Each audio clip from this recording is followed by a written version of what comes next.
Hello everyone and welcome to this very last game of IG versus TongFu. In the last game, TongFu taking the second game, IG taking the first game. And we're gonna see again those two big Chinese team battling out. Those two very strong Chinese team both invited in the second international. And I must say right now, their games might not have been the most interesting games of all because it was quite slow, kills were not that frequent. But we have a strong display of strategy and skill. It's very meticulous planning and not taking any chances, not taking not making any mistake, and really pushing down the enemy further and further away from victory, not letting them any chance to come back.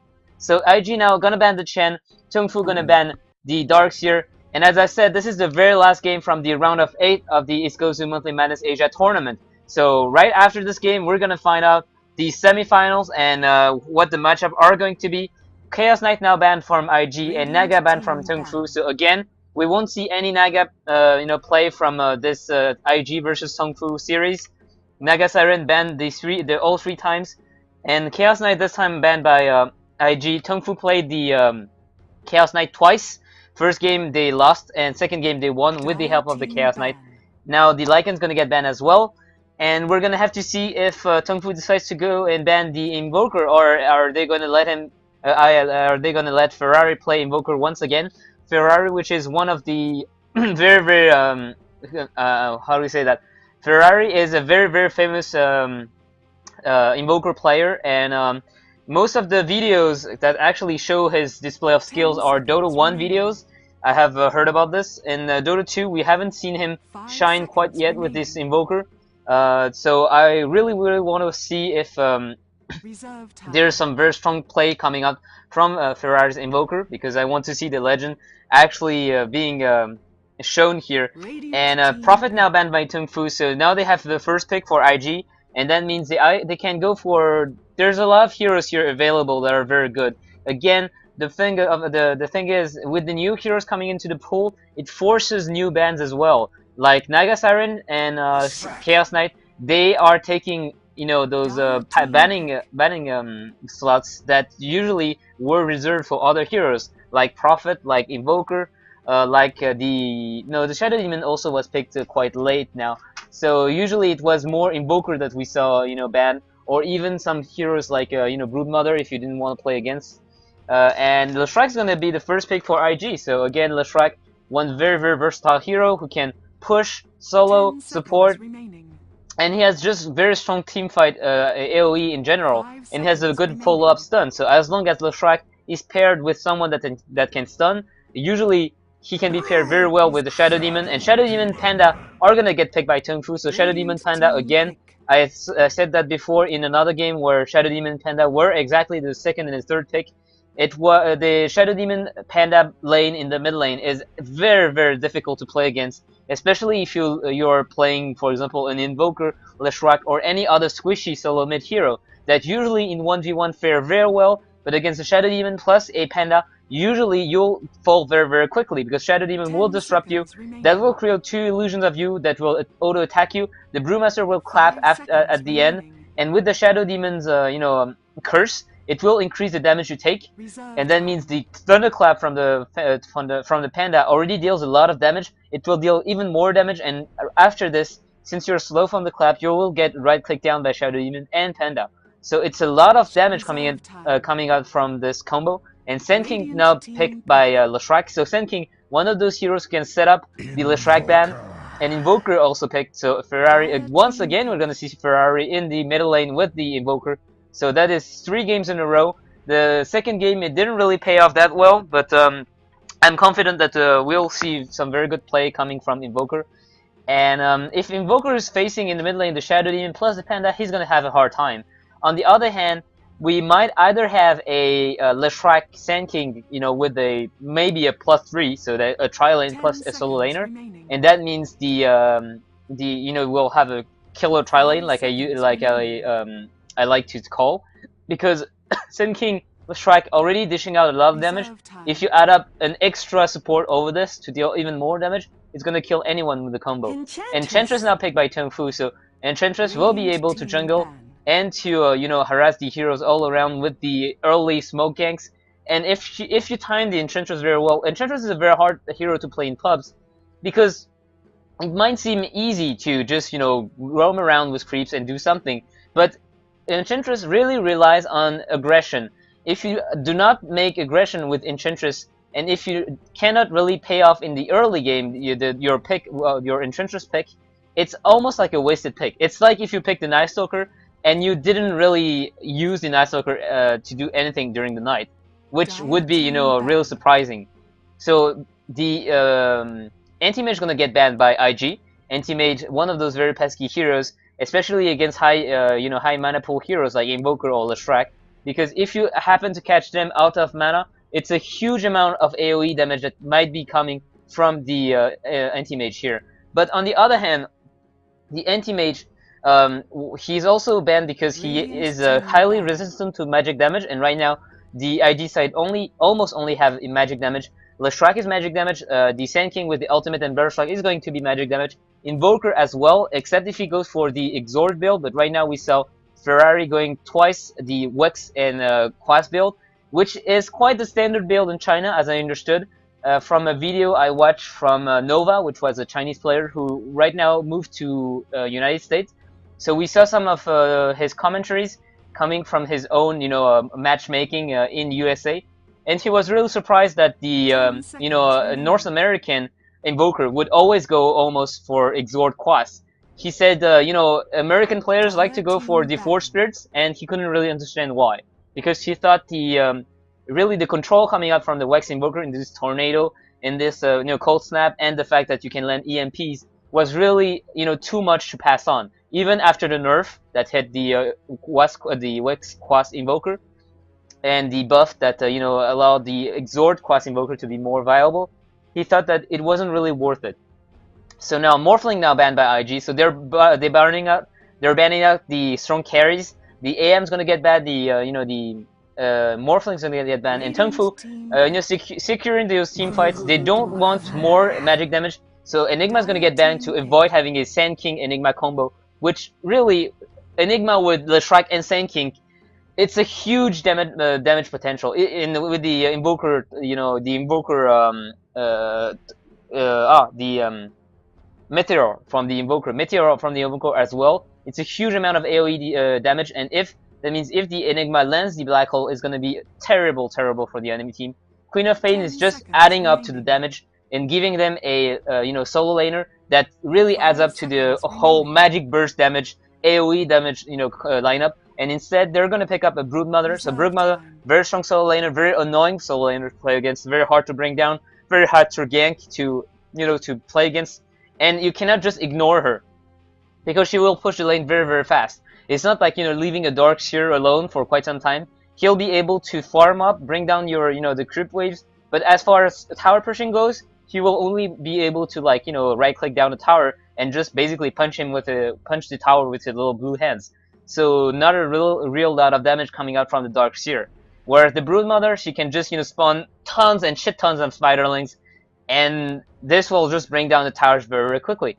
And plus, the problem with Broodmother is if you do not Dragon Knight not picked by TongFu. So TongFu, one of those you know, Chinese teams who really like to go for the Dragon Knight, if I don't say it, yeah.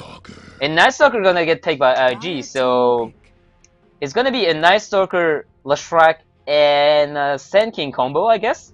So that means Night Stalker is probably going to get the farm, and we're gonna have Leshrac and Sand King as support. So we'll either they will get some very early kills and towers, and that means the you know, Sand King will be able to get this fast Blink Dagger, and the Leshrac will be able to get some items.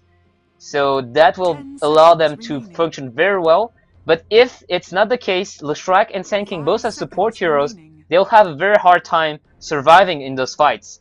Especially since you have the Panda, who can just run around in the ultimate form and, you know, not care about the AoE. They're just, you know, the Air Panda will just go on you, stun you, and then you have 3 little Brewlings hitting on your face. And if you're itemless, you know, Leshrac, you'll go down very quickly. Dragon Knight, on the other hand, picked by TongFu, which is one pick we almost never see coming from the European teams.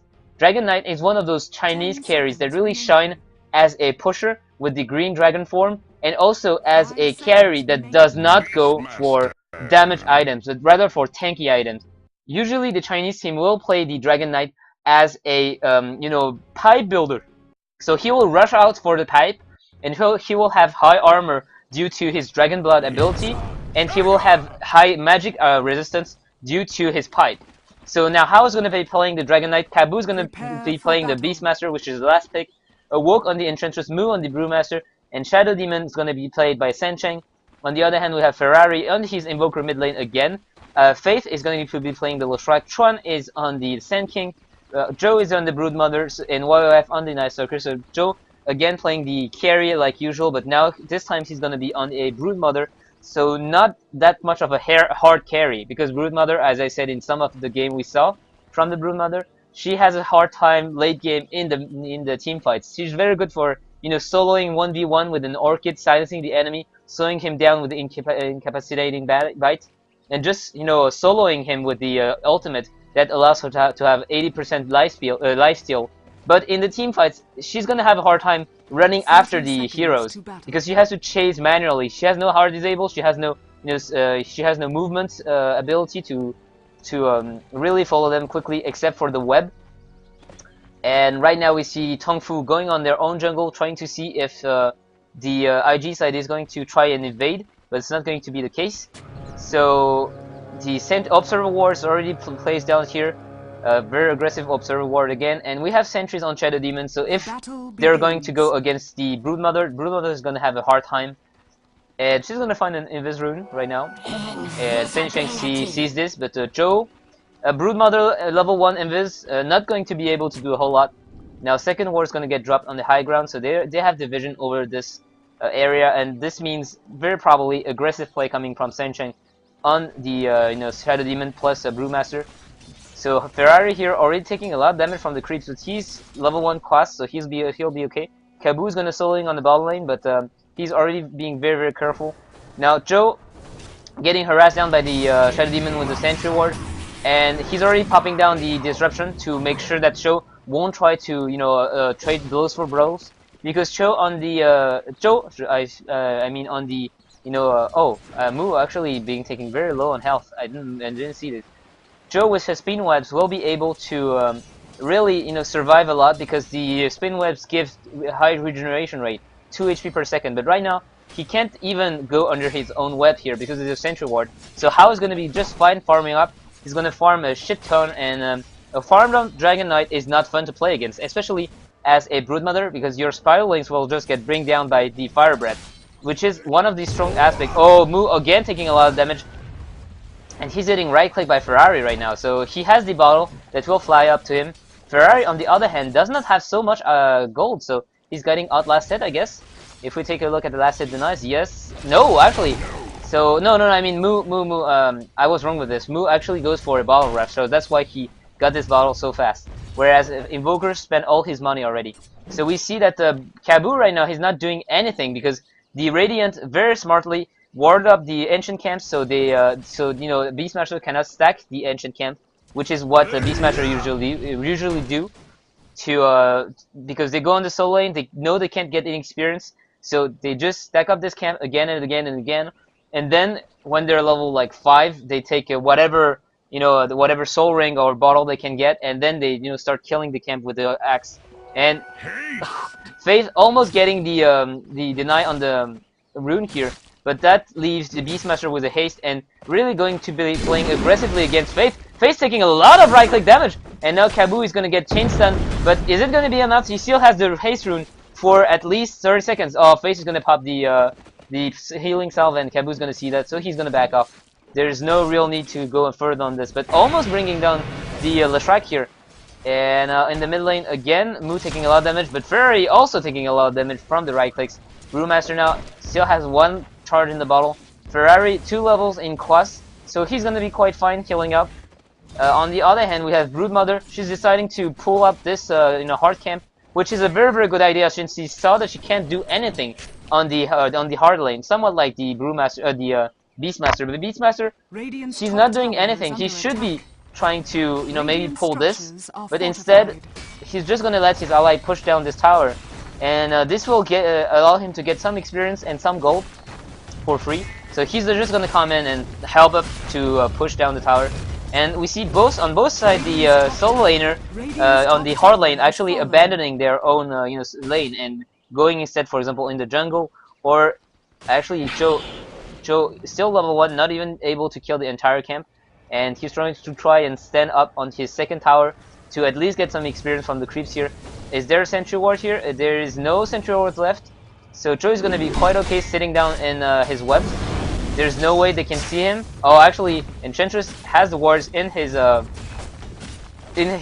stash, so if the courier brings her this, she's going to be really putting down some harass. Now, Joe getting some much needed experience, but on the other hand, we have Cabu here. You know, this seems like a good idea, maybe like pushing as 4-man and getting up the tower and then going on the second tower. But if it doesn't pay off, this is a huge amount of experience wasted, because you have 4 players sharing the experience from one lane, which is quite horrible in terms of efficiency. So instead, we're gonna have a Sencheng pulling up the creeps, and we're gonna see Sencheng taking this hard camp. So a lot of experience coming down for the Shadow Demon, or is he gonna give it to Hao? Or actually, he's not giving it to anyone. He's just waiting here. So Awoke still in the jungle now, level 4. And if we take a look at the experience graph, it should be going in the favor of never mind. It was going in favor of the Dire, but now it's pretty much even. That's thanks to the Broodmother now getting some experience, as opposed to the Brewmaster now, Beastmaster taking a lot of damage, and now he's gonna get caught off in the middle, and this is a very dead Cabu now. First belt's gonna get spilled. Sand King taking the first belt actually, so he's gonna look up for a boots, I guess. Is it his boots? Maybe it's YYF, because YYF actually farming up in the bottom lane so well. He's sitting at 33 creep kills, same for Hao 30 creep kills. So both of those, you know, are not carries basically, because Night Stalker is not a carry, but both of those tri-lane hero that are babysat are sitting very confident in terms of farm. 34, 33. And the advantage of the TongFu side is they have a jungler, full-time jungler. So now it's 33 on the Enchantress. Enchantress now with Central Wars, maybe looking to get a kill on Joe, but probably not going to be able to. She's gonna put down the Central Ward, but they're gonna see that Joe is not here. He already backed off under his tower. He's playing very carefully, and this is very likely the second tower which is going to go down. There is no teleport support. Now there's one teleport support coming in. And YF is going to come in. It's nighttime just popped.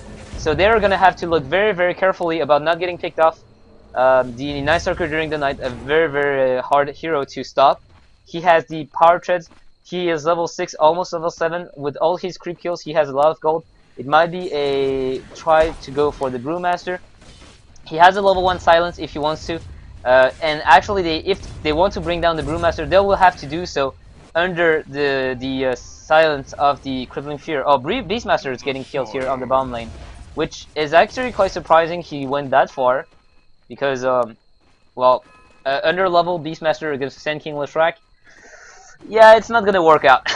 Leshrac going for the high damage build, which is going for the Diabolic Edict, and only 1 level in Splitters, only leveling this Lightning Storm and the Diabolic Edict after this to get the most damage output as possible. The Splitters, he's going to be able to land it anyway because of Chuan. Chuan can just set up the stuns. And YYF, he's actually wasting quite a lot of time here, and he's going to look out for Cabu, and he's going to find him. Cabu in a lot of trouble right now. YYF is right-click damage is insane. And he's just going to find him and right-click him down. The Void is almost up, and second Void is going to just, eat up the Beastmaster. The Brewmaster again taking a bit of a harass here. So 2-4-0, 3-4-0, I mean. The Beastmaster dying 3 times already. The battle is bought on the Night Stalker, so he'll be roaming around.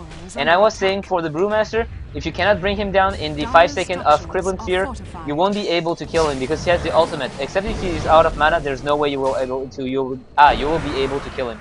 Hao now level 6, he's gonna pop the Dragon Form, and the tower is gonna get brought down if the supports don't come in. But Ferrari is here with the Cold Snap and only 1 level in Invoke, so he's gonna have to choose.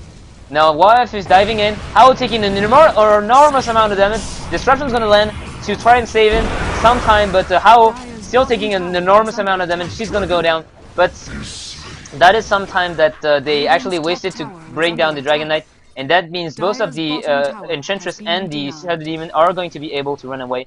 Beastmaster actually denying his bottom tower, so good play here from Beastmaster. A level 3 Beastmaster against a Sand King plus a Leshrac, able to bring them away, and now Moo's gonna look for a kill.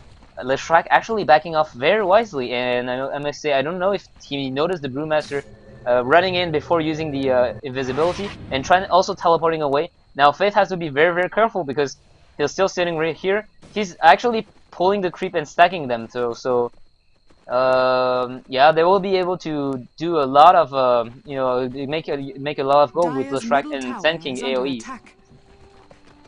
So that will help them to get gold on the support heroes. Night Stalker already bringing down the middle lane tower, and the Brewmaster is going to come in with the Invisible, but probably not going to do anything. Oh, never mind. Awoki's here, and they're going to go on the Night Stalker. The Tornado is going to pop, the EMP is going to pop as well, and now Tron's coming in. Awoke taking an enormous amount of damage, and Awoki's probably going to go down. No, they are actually running away from the Brewmaster. Kaboo is actually here, but he's only level 4, so no roar. Sancheng is taking enormous amount of damage as well. He just got voided, and now Ferrari is on the run. He's taking damage from the axe and from the right clicks. The Centaurs here being beating on the on everyone. Faith is gonna catch the Enchantress with his splitter, and now teleport coming in from Hao, but they're already running away. YF still following the Shadow Demon, and he's gonna find him. Faith, on the other hand, running back into Hao, and this is gonna be a very dead Faith if he's not careful. And yeah, the Breath Fire is gonna land. Hao taking a void in the face, but he's gonna be quite okay, as tanky as he is. He still has 400 health, and the Night Stalker here getting so many kills, like 6 for 1 right now, so 3 for 1 in this fight. What were the people who were killed? Leshrac getting a kill on Enchantress, then Night Stalker on the Shadow Demon, and Dragon Knight killing the Leshrac here. Who else did die? Who else did die? They actually... No, so it's only a 2 for 1 exchange, and someone died before this, so I'm not sure who it was. Oh yeah, it was a Dragon Knight on the top lane. So Beastmaster died 3 times on the bottom lane, and Dragon Knight died twice, and here it was a 2 for 1 exchange. So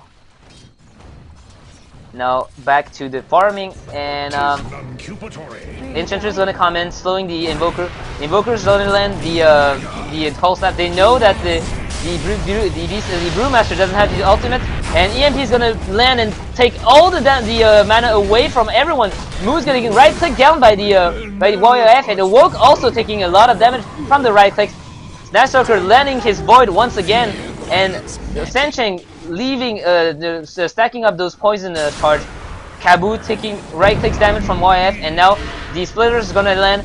Oh, very good Breath Fire from Hao, gonna land on 2, but YF still alive, running away. 1.1k health, and he has now a Morbid Masses with a Ring of Basilius, so he's going for a Vladimir Offering, which is a very early game item right now.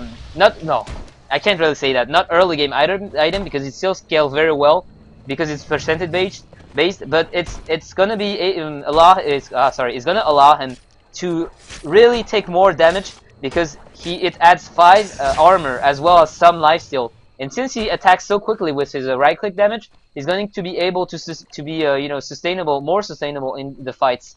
So now YF is gonna take the haste rune. I'm actually quite surprised that the board didn't try to deny it with his right click.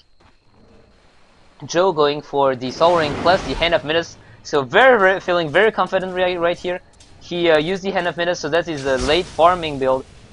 It doesn't pay off in the early stage of the game, but that means if the game jogs on, Broodmother is going to land that more and more farm as the game goes on, and this is just going to be very good for her because she can farm very well with the Spiderlings, with the webs. She can just stay on the lane. See, right now the Brewmaster landing some right clicks, but she's healing up at 12 HP per second.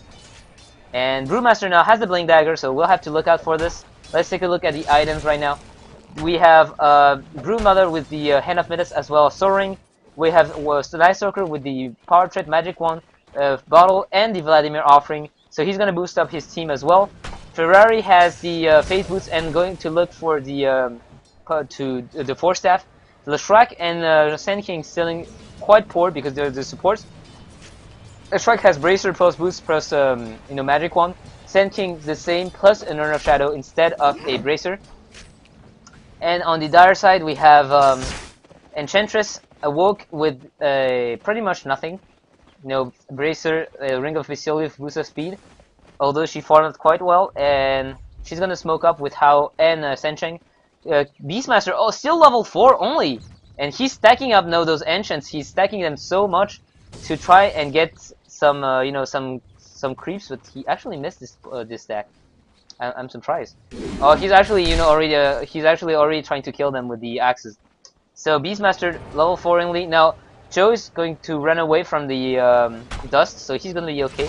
Beastmaster level 4, but he's soon going to pop. Once he gets this kill on the big camp, on the ancient camp, he's gonna sit with so much XP. We see him right now. He's about to pop level 5, and we're gonna take a we're gonna have to take a look at his level soon. Brewmaster with a blink dagger as well as a bottle and a boost of speed, as I said. Shadow Demon. We'll have to wait up a bit because they're gonna take a look and try to push this top tower. Nope, not gonna happen. And Shadow Demon with the support build, again, nothing new. Dragon Knight actually going for a fast BKB, I'm guessing, because he got the Myzzrym Hammer first, so more damage output. And the Myzzrym Hammer can only be actually he can also do a Maelstrom, which is quite a good item for Dragon Knight because it adds some attack speed that the Dragon Knight quite need. And it gives him more. Right now Hao is actually gonna get everything landed on him, and the epicenter landing on him. The YF using his ultimate even, and now they're gonna cast Sencheng. No, Disruption's gonna land, and the Night Stalker ultimate is not gonna last that long. Actually 50 seconds. He's already level 11, so never mind this. And he's gonna back off, not gonna make any mistake here. 10 for 2. They want to keep the advantage. They want to keep the advantage rolling. They don't want to make any mistake. And this is how Chinese teams play. They want to keep this advantage going on and on and on and on, and not going to make any mistake to make the graph dip back down. So 7.5k experience and 5k gold in advantage for the IG side. Now they're gonna try to search for Awoke, and they even have a ward, so they know where he is. Now Joe is gonna find the set here, and this is a 97 gold that's gonna go for the Brood Mother again. And tower wise, it's 3 for 3, I guess. No, 3 for 2 only. So TongFu taking those 2 towers very early, but right now they're getting their towers are going down, and that means an open avenue to their own jungle. And this is with this tower here and here, it's easy to come in and support your allies in the jungle if the enemy actually come in. And right now they can still teleport to this tower, so it's going to be quite fine. This tower has a real straight route to the jungle, but having a tower here and there really deters the enemy from going into your own jungle, because if you teleport here or here, you can just sandwich them, and the only way they can get out is really here. So this is a predictable movement, and predictable movement usually lead to gank. We see Beastmaster now. He was only about to pop level 5, but after getting the entire stack of enchants, he is now level 7. So this is why the Beastmaster is often used. Now very good EMP gonna land on everyone here. Awoke, Hao, Kabu, and Sencheng all out of mana. So now Kabu is not going to be able to do anything. He has a Soul Ring, so he will still be able to pop it if he wants to land a Roar. But except a Roar or an Axe, it's going to be a lot of damage that's not going to come out from the Beastmaster, because those axes deal so much AoE damage as well. You want to be able to use them, and the EMP landing on them, it's not a good deal. Right now the smoke is going to get used, so they might go and look for some kills. Kabu might be able to get some, because the Beastmaster's ultimate, they're going to find Ferrari here. Beastmaster going to get very good. No, Roar is still going to get used. So Ferrari's gonna get caught up, but yeah, we gonna have Tron coming in. The epicenter landing four stun on all 4, and this is a massacre. 4 for 1. Excellent play from Sand King and his ally Faith on the Leshrac, sending 4 once and twice, and this epicenter just wrecking up the entire team apart. so much damage and so good. So the play was so good here. It's so the placement. I must say, it's not only it's not only IG playing well. It's really TongFu getting over eager to get the kill on this Invoker, and everyone stacking up on the Invoker to kill him. And that means the Shadow Demon died because of this. And I think the only one who survived is the Dragon Knight, who wasn't here. So Enchantress, Range Hero, the Shadow Demon, Range Hero. There's absolutely no reason why they should stick up to the Invoker and stick next to their allies. And this is just a sign of being overeager and wanting to bring the enemy down as quickly as possible. And this very often happens in pub games, for example, where you make a mistake in your placement, and this is what happens. Your entire team goes down to only 2 heroes, because those 2 heroes have the potential to bring your entire team down if they hit your entire team in the face. This is what just happened, and this is what TongFu can't afford to let happen once again. So TongFu now 14 for 3 in advantage for IG, and I can't really trash talk TongFu for making this mistake, because it might seem, like I say, a very bad mistake to make, especially for a competitive team. But in the meantime, you have to remember that it's during the game. So I have the vision from the observer. Oh, sorry, my mouse is actually bugging out for a moment. I have the flying vision from the observer, so I know what's gonna happen, but they can't, and it's a matter of decision. Right now, in their mind, it's I want to bring down the Invoker right now, and I just have to do so. So just go on him, and oh crap, that little mistake just happened to cost them the entire fight. So they still managed to bring down the Invoker, so small price for this. Now Shadow Demon running around with invisibility, but not going to be able to find anyone, and even if he finds someone on his own, he can't really do anything. He's a Shadow Demon, for hell's sake. And he's only level 7. Everyone's like level, I don't know, like Kazillion. Yeah, Broodmother level 13, Night Stalker 13, Ferrari 12, even Leshrac and Sand King level 10 each. So right now the TongFu side getting heavily out leveled, over 14k of experience right now, going for IG, and 12k gold going for IG. And for those of you who says, oh, I can see that it's already over 10k advantage, this is GG, this is so GG.